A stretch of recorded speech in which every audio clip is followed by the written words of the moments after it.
জায়নামাজে ফেলা প্রতি ফোঁটা অশ্রু কখনোই বৃথা যায় না। তুমি জায়নামাজে বসে ফুপিয়ে ফুপিয়ে কান্না করেছো, এটা কখনোই বৃথা যাবে না, কোনো সময় বৃথা যাবে না। কারণ ওইটা মহান রব দ্রুততার সঙ্গে কবুল করে নেয়। আল্লাহ তো নিজেই বলেছেন, বান্দা যখন সেজদায় পড়ে আমার কাছে কান্না করে তখন ওইটা আমি দ্রুততার সঙ্গে কবুল করে নিই।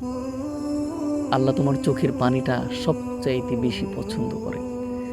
সেজন্য জায়নামাজে ফুপিয়ে ফুপিয়ে কেঁদেছ, মনে করছো কেউ আমার কান্না দেখেনি, আমার কষ্টের ব্যথা কেউ জানে না।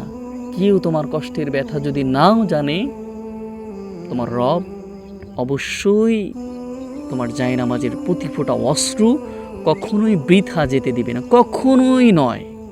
তুমি যেই কারণেই চোখ দিয়ে পানি বের করো না কেন, এই কারণটার কখনোই তোমার বৃথা যেতে দিবে না। সেই জন্য সাবধান, কারোর কাছে কিছুই বলার দরকার নেই। তুমি শুধু সেজদায় পড়ে আল্লাহকে বলবে, চাওয়া পাওয়া না পাওয়া সব কিছুই মহান রবকে বলবে। তাহলে দেখবে জীবনে অনেক শান্তি পাবে।